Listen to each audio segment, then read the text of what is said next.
Today on The African Story, can Africa rescue itself from its spate of civilian and military coups? It's like a blockbuster action movie plot, but instead of Tom Cruise, you have diplomats. Is the West to blame? Dear Vice President Kamala Harris, girl, I am rooting for you, but no. Also, who needs a bongo drum when you have Bongo, the rock star? Is President Paul Kagame becoming less of a hero? There's no Western leader that has been in office as long as you have. Do I care about that? Finally, the hashtag Justice for MohBad has been trending globally for weeks. I tell you why. I am giving you what you need, Gloria Ayo, with your weekly dose of premium African infotainment. This is The African Story.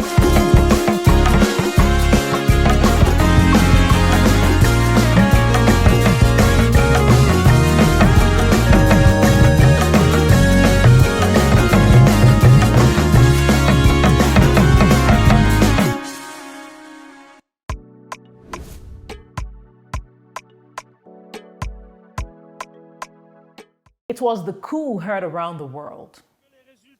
Ali Bongo had been ousted as president shortly after he announced that he had won an election that was far from democratic. I'm Ali Bongo Ondimba, president of Gabon, and I'm to send a message to all the friends that we have all over the world to tell them to make noise, for the people here have arrested me. I'll give you a backstory. So the short version is that the Bongo family turned Gabon into their personal playground. You want more details? Ali's father, Omar, was president for over 40 years, until his death in 2009.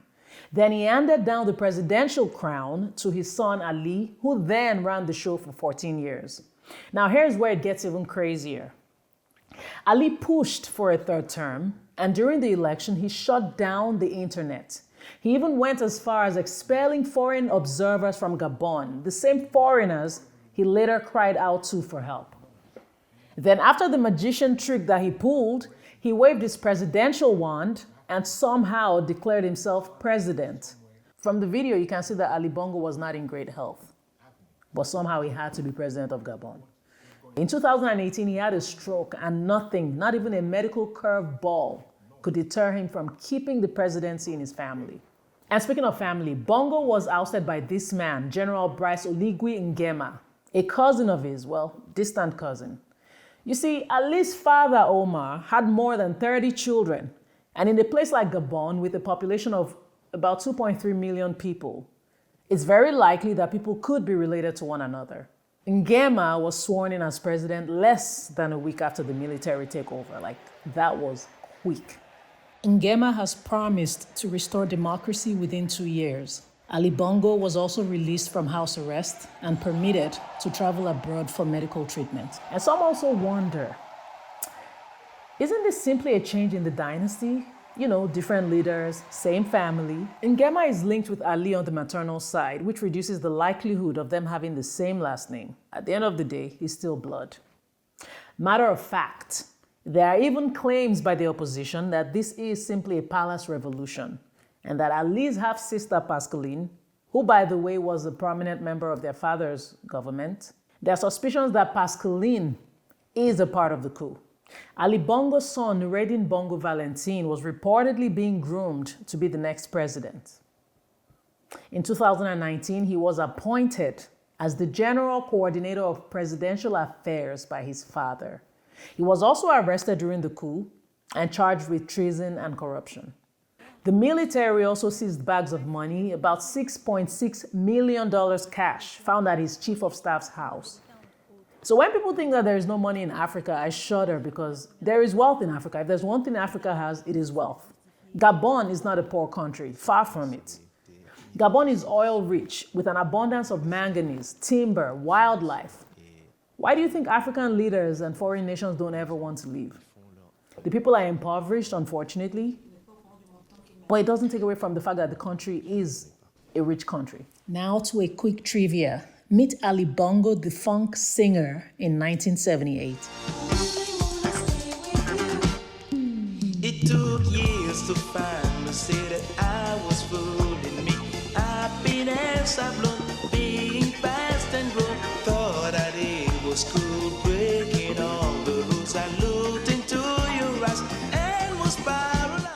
Did you catch this section of the lyrics that said, I thought that it was cool breaking all the rules? Talk about a rock star rebel. Catchy, right? And very ironic.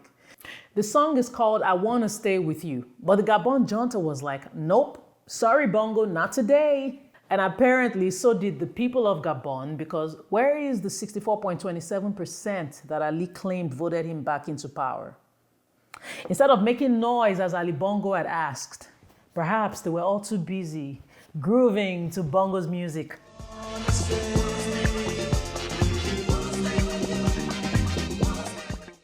I don't know why I do these things. I really do. But I digress. Ngema is now president, and the people of Gabon seem to be full of gladness. But you know what I also find baffling? Gabon's population is so young that only a little over 4% of the population is over 65. So majority of the population in Gabon have only been ruled by the Bongos. Can you imagine that? So 7 countries in Africa are currently under military rule. You may know that the sequence began with Mali, followed by Chad, Guinea, Sudan, Burkina Faso, all in relatively quick succession. Niger in July, and of course, Gabon just joined the list. The coup in Niger, speaking of Niger, happened just a month before the recent one in Gabon. Almost like, back to back. The democratically elected president of Niger, Mohamed Bazoum, was ousted by the military, with General Abdurrahmani Chiani assuming the position of head of state. By the way, the West, as usual, has condemned the coups too. In fact, at the beginning of the Niger coup, the United States government went into panic mode due to the military takeover. Kamala Harris even wrote a tweet. She wrote about, and I paraphrase, defending democracy to promoting digital inclusion and economic growth. Dear Vice President Kamala Harris, girl, I am rooting for you, but no. When these leaders force themselves on the people and refuse to do right by the people, Africa does not get foreign interference. But when Western interests are being affected, we hear a lot from the West. You're being happy that ECOWAS put out the big guns, or at least threatened to, while insisting that Niger must switch back to civilian rule, was actually very interesting. It's like a blockbuster action movie plot, but instead of Tom Cruise, you have diplomats. Denied. The deadline ECOWAS gave Niger came, and there was silence. Awkward. Bottom line, despite the economic and diplomatic backlashes being thrown out, these military juntas have refused to back down. But let's examine some of these ECOWAS leaders. Meet the president of Côte d'Ivoire. We want democracy in our sub-region. We will not accept coup d'etats. And I think these putschists must go. If they don't let Bazoum out to be able to exercise his mandate, I think we should move ahead and get them out. This is intriguing coming from a leader who himself has faced accusations of orchestrating a political maneuver. This man effectively secured his position for a 3rd term after tweaking the constitution. Then there's Macky Sall of Senegal, who tried running for a 3rd term but decided not to due to protests. By the way, dozens of people died in those protests. Adama Barrow of the Gambia is another questionable leader. In Togo, Faure Gnassingbé has been in power since 2005. So it raises the question, are these leaders genuinely concerned? Is their fear so significant that they're issuing threats as a stern warning to anyone who might be contemplating overthrowing them too? I'm just saying. And how have citizens responded to these military coups? While those who are not in support may not be allowed to speak, perhaps, many seem to be happy with it. Presently, Mali, Niger, and Burkina Faso have entered a Sahel Security Pact. This is aimed at providing mutual assistance against external threats. Up next, I will discuss the real autocratic contagion that has plagued Africa. Love what you see? Do you want to see more? Then follow me on all social media platforms right now. If there was one man in African history who many may have deemed worthy of a lifetime presidency, that man would have been Nelson Mandela. But even he only served 1 term because he knew his age was not going to favor him. And he did what he said he would do, and he will forever be hailed as an African hero, even outside of Africa. Sadly, we've not had too many Mandelas. In Guinea-Bissau, President Mbalu recently filled 2 security positions that had not been filled in decades. Now, I understand the proactive security measures should a coup happen, but the better solution will be to fix the political instability in Guinea-Bissau. Then there's Paul Biya, the world's oldest president, and I'm not exaggerating, who has been on the Cameroonian throne for close to 42 years and reportedly spends more time on foreign trips. Biya also recently switched out his military when he saw the wave of coups happening. Even the Honorable President Paul Kagame of Rwanda panicked and retired hundreds of soldiers. Coincidence, you say? Yeah, some great policies and maybe some good PR. I kid, sorta. President Kagame recently appointed his daughter to become Deputy Executive Director in charge of the Strategy and Policy Council. Now, I'm sure she's brilliant and she's able to do the job, perhaps, but isn't this a clear conflict of interest? Could she have had the position with, say, maybe another government? Oh, wait, Kagame may actually run for a 4th term, so we don't know when there'll be another government, but I digress. But see, this isn't unique to Kagame, it's an African problem. What Kagame has done is a clear case of nepotism at its finest. Because I'm sure there are other people in Rwanda who could have filled that position. And it is not the first time. Almost 3 years ago, his son was given a government appointment. Nah, it's a no for me. I appreciate some of the stuff that Kagame has done, but there are certain aspects of his government that raise questions for me. For instance, you've been president for 23 years. There's no Western leader that has been in office as long as you have. Do I care about that? Because The Western leader is a Western leader. Because electorates normally I'm normally throw people out. The nature of electorates and democracies is that people get tired of it and they move to another person. That is if you are telling me, that everyone has to conform to what the West tells us to do. I'm not one of those people. The Western world is a world on its own. It has many good things that they do. It has many bad things they do. There's no democratically elected leader in a generally accepted democracy that has been in office as long as you. Democracy is not defined by the West. No. If it does, then what happens of the contradictions that happen in the West? Now, some may describe Kagame as a benevolent dictator, and they think he can stay as long as he wants to. I mean, some have described Lee Kuan Yew of Singapore as a benevolent dictator too. But you see, Lee was a prime minister. What does the Rwandan constitution say? Isn't a mark of a good leader the ability to produce other great leaders? A Ugandan proverb says that when there is peace in the community, the chief does not carry a shield. If Kagame was so confident in his leadership style, why change your military so randomly? Coincidence? Okay. Is it that nobody else can be president, though? I mean, I'm just asking the question, Rwanda. I know that there has been a lot of trauma, and Kagame has brought a lot of peace and stability, but the normalization of depravity is what I am highlighting here. 2 things can be right. Kagame can be a hero in some regard, and he may just have outstayed his welcome. See, the main challenge with African leadership is that leaders have disappointed us so badly that when we find someone who does something halfway favorable, we think, yeah, we're just going to overlook everything else. Then Tinubu calls the coups in Africa an autocratic contagion. So what should we call the Nigerian 2023 elections that brought you into power? Scores of people died. Where is their justice? Matter of fact, sir, the contagion that you refer to, what I am again referring to as a normalization of depravity, is only happening because African leaders do not respect the rights of the people. Like you, I do not support a military takeover, and I'll discuss the reasons for this some other time. However, the fact that most citizens seem content should raise concerns about the fundamental flaws within the African system of government. Elections are meant to be a significant gauge of a functioning democracy, yet many elections in Africa leave citizens with lingering doubts. That is the real contagion. We see contagion occurring in countries turning off the internet, as has happened in places such as Togo and Gabon. We have seen fathers grooming their children to take over the presidency. Togo and Gabon, for instance. Sierra Leone has made headlines due to questionable election results where the lives of protesters have been threatened. In Zimbabwe, elections have also raised concerns. Shortly after Mnangagwa's re-election, he appointed his son and nephew to deputy ministerial positions. Tanzania witnessed the arrest of opposition leader Tundu Lissu. The brazen abuse of human rights is overwhelming.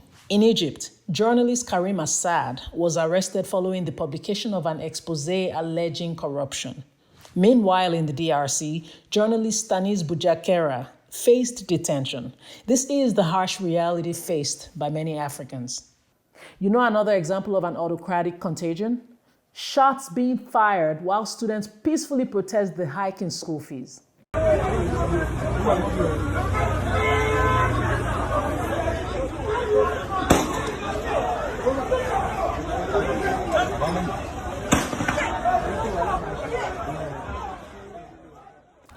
This was at the University of Lagos. Tear gas was also used to disperse the protesters. See, that's an example of the mockery that we've made of democracy in Africa. You know, sometimes I imagine African leaders in a big old WhatsApp group exchanging best fascist practices while laughing at citizens who have been forced to bear the brunt of their detrimental policies. Bad habits spread like wildfire, and the more popular they are, the more they are tolerated. Togo and Ethiopia cut off internet in 2017. Gabon does the same in 2023. Nigeria shut down Twitter. Ethiopia banned social media for 5 months. Somalia recently banned TikTok and Telegram.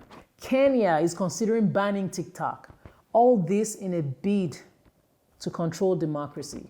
Africa is so replete with political coups where suppression and intimidation are rife. And we have become immune to it. Then they tell you it's just the way it is. In fact, back to Nigeria, you blatantly made a mockery of Nigeria's judiciary, the branch responsible for interpreting the law, determining its application, and assessing whether any legislation violates the Constitution. The Constitution is the highest law of any nation. Do you now see why the hashtag all eyes on the judiciary was a threat? The people who weaponize this bias you have inside you do not see ethnicity when it comes to sharing your commonwealth. You put an ethnicity over a whole nation with all its diversity. And you say that's how elections are run. Now, if you voted for Tinubu without any ethnic bias, this message isn't directed at you. In fact, you are allowed to support him. That's the essence of democracy. However, even you should be able to condemn how the election was conducted. In football, we've seen instances where a goal is celebrated, but then it's disallowed due to violations such as offside infractions, fouls, or other infringements.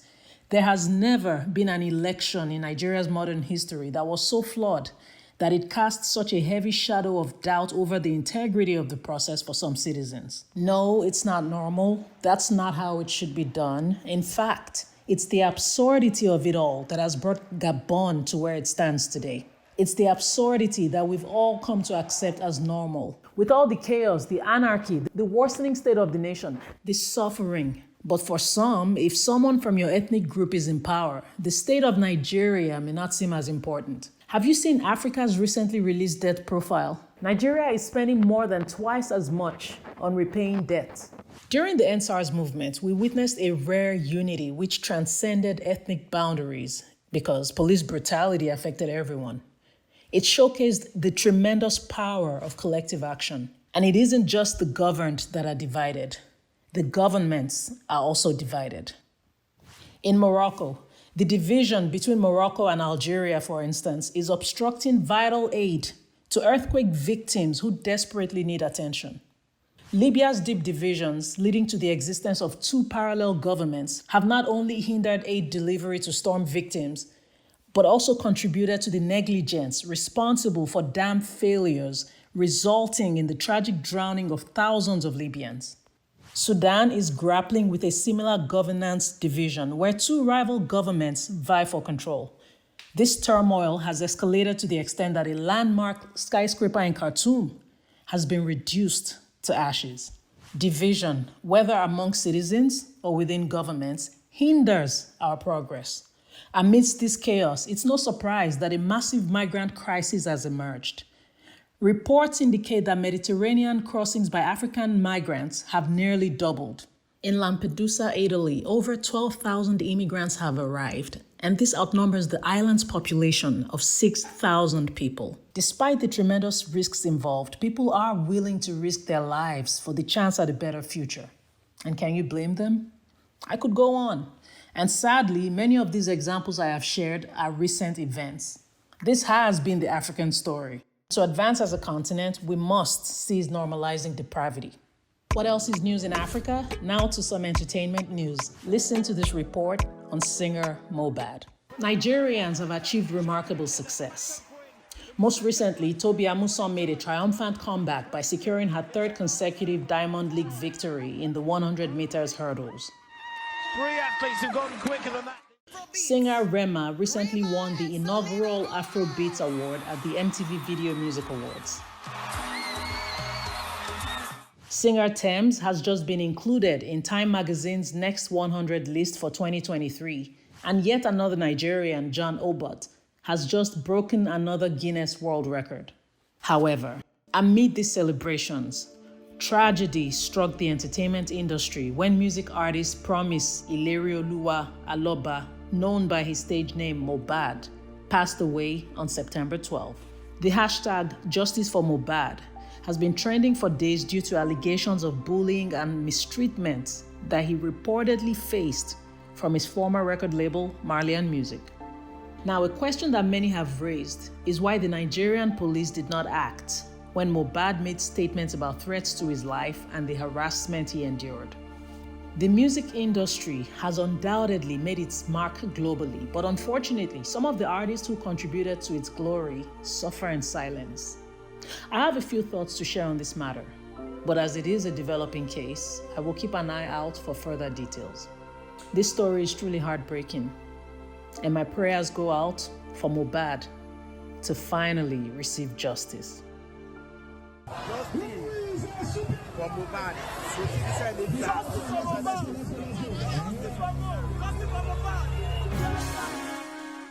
I strive to present Africa to Africans, Africa to the world, and the world to Africa. I don't take it for granted that you tuned in this week. It means so much to me. Don't forget to like, don't forget to share and comment below. I love reading from you. Also, make sure you hit the subscribe button. Until I come your way next week, stay true, stay kind, stay beautiful. This is The African Story.